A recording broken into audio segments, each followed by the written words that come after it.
أعوذ بالله من الشيطان الرجيم بسم الله الرحمن الرحيم نحمده ونصلي على رسوله الكريم زما عزتمندو نن زموږ استادو په منځ کې چې کومه تذکره کیږي دا د نبی کریم صلی الله علیه وسلم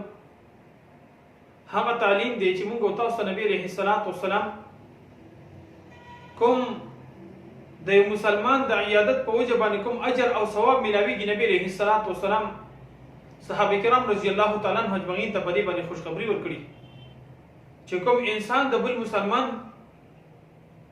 تپوس پوښتنه دلان شي او الله جل شانه په دې باندې ته کوم اجر او ثواب ورکړي نو نبی علیه الصلاۃ والسلام د دې خوشخبری صحابه کرام رضی الله تعالی عنهم اجمعین ته ورکړي او د نبی علیه الصلاۃ والسلام تعلیم دا تر قیامت پورې اخري انسان دی پر همدغه تعلیم دی دغه طریقه او دغه زموږ استاد چې کوم دی د نبی علیه الصلاۃ والسلام سنت مبارک ته چې موږ تاسو بنن خپل طرز او ژوندۍ جوړ کړی دا نبی علیه الصلاۃ والسلام صحابه کرام رضی الله تعالی عنهم اجمعین ته ارشاد فرمایلو چې تاسو کله د مسلمان عیادت ته ځئ تپوس پوښتنه ته ځئ څوک بیمار شي نو تاسو تپوس پوښتنه کوئ ماته وایي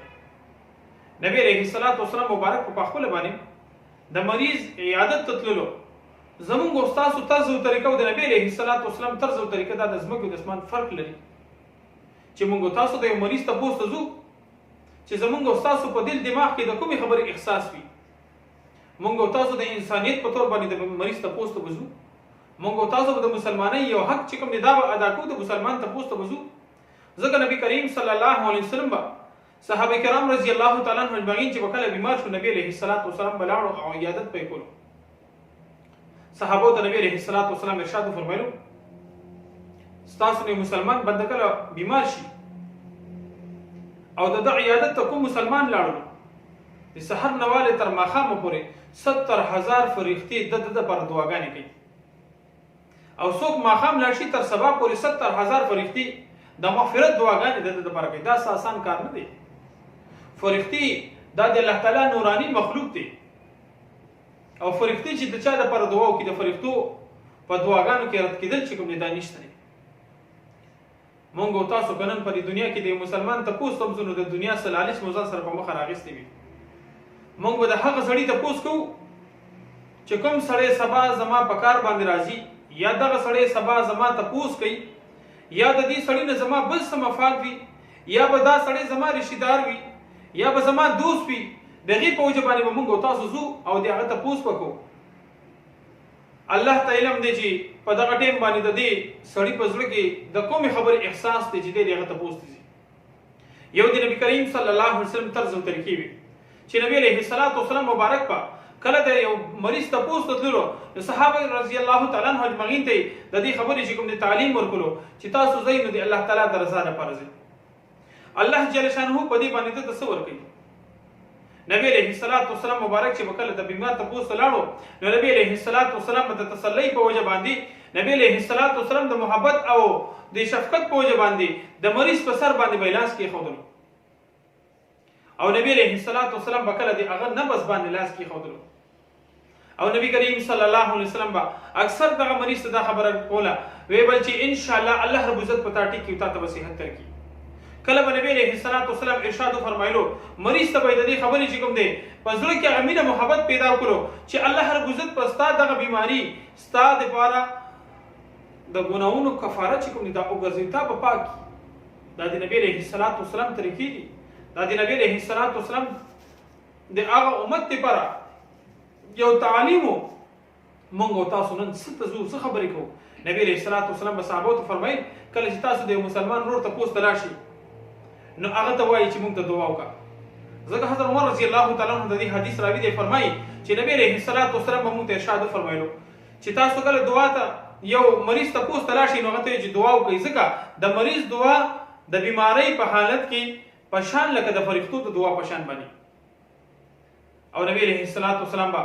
صحابو ته دا فرمایي چې کوم انسان قریب المرګي مرګ ته بالکل قریب وي ځن کدن په حالت کې وته د تپوس کې نو د په منځ کې با ته داسې خبرې کې چې هغه د خیرت خبرې وي او د خیر خبرې وي د دنیا د شر او د فساد خبرې باندې کې په دغه وخت کې ځکه فرښتې په دې باندې امین وایي حضرت ثوبان رضی الله تعالی عنہ روایت کې چې نبی علیہ الصلوۃ والسلام موږ ته ارشاد فرمایلو چې تاسو نه کله مسلمان بنده د یو بیمار تپوس ته لاړ شي او تر څو پورې دی واپس شوی نه ګویا چې دی د جنت په باغونو کې څومره لوی خوشخبري ده، څومره لوی سعادت دی. زما عزتمنو چې موږ تاسو کله مسلمان تپوس ته ځو چې په زړه کې ځان سره یو غم یو درد یو سو دا صحت یو لوی بې مثاله نعمت دی. زما عزتمنو حضرت عائشہ رضی الله تعالی عنها فرمایي کله چې نبی علیه الصلاۃ والسلام په خپل باندې کله بیمار شو، د بیماری هغه شپې ورځې چې په نبی علیه الصلاۃ والسلام باندې کوم راغلي وي، فرمایي چې نبی علیه الصلاۃ والسلام مبارک په خپل باندې معوذتین سوره اخلاص، سوره فلق او سوره ناس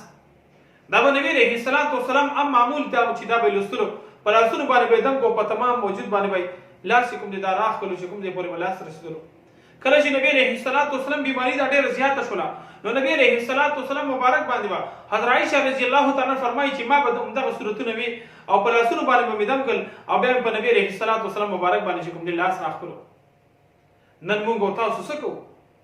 تر اوسه پورې زموږ تاسو په تصور کې دا نه دی راغلی چې زه بیمار شم انسان ته پکار دی بهترینه طریقه دار چې د صدقه ورکي، د یو 2 رکعات صلات حاجات منځو کی، د شات استعمال کی. شهد نن سبا الحمدلله هر ځکه په اسانتیا باندې ملاويږي. بیا باغی دی پستا ډېر خبرې دي چې موږ تاسو چې کوم دینن هر څه پرې خودري یو طرف تکړی مو دي، لیکن د نبی علیه الصلاۃ والسلام طریقو ته مو نه کتل. کوم سړي په سر باندې درد شي فورا ډاکټر پسې منډوي، ډاکټر دا دوايي دم یو د انسان یو ضرورت یو حاجت ته کوي. لیکن نن موږ تاسو د نبی علیه الصلاۃ والسلام طریقې چې کوم د پرې خودري په دې قران کې د اولنې سوره فاتحه راځي. سوره فاتحه دې سوره فاتحه د شفاء للناس ویل کېږي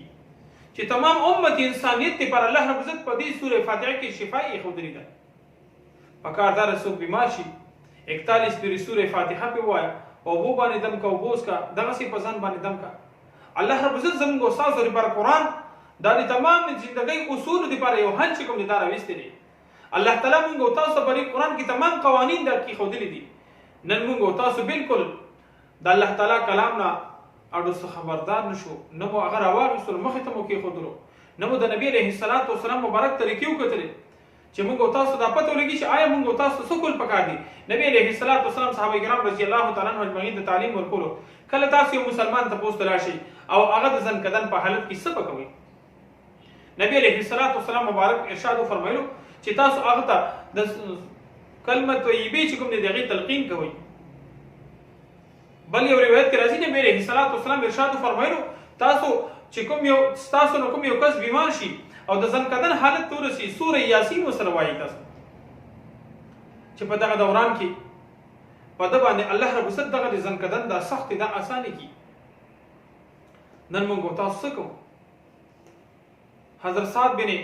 عبادہ رضی الله تعالی عنہ چې کله بیمار شو نبی علیہ الصلوۃ والسلام دته تاسو ته لاړو. صحابه کرام رضی الله تعالی عنہ اجمعین د سره دي. کله رالو وی قتل د حضرت سعد بن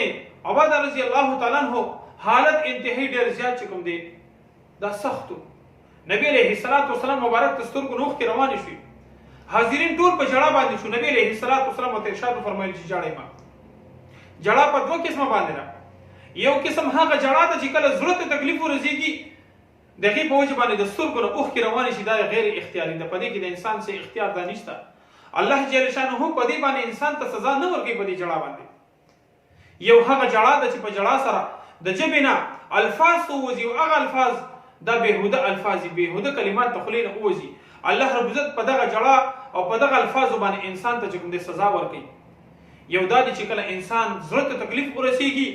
سترګو نه اوخ کې روان شي انا لله و انا الیه راجعون دا وایي. نبی علیه الصلاۃ والسلام صحابه ته دا تعلیم ورکړي. زما عزتونو چې موږ تاسو باندې په دې دنیا کې څه قسم حالات راشي یا کوم مخکې تیر شي یا کوم مخکې ورپسې راتلونکي دا هر څه د الله تعالی په قبضه قدرت کې انسان په خپل قدرت باندې هیڅ هم نشي کولی. چې موږ تاسو د ټولو اول خپل نیتونه دا خالص او مخلص کو. چې کله د انسان نیت چې کوم دا خالص شي به پاغي کې وزن دا ډیر زیات شي، بیا پاغي کې اثر دا ډیر زیاتی. الله رب عزت زموږ استاد په هر یو نیک کار کې اخلاص پیدا کړي. واخر دعوانا الحمد لله رب العالمین.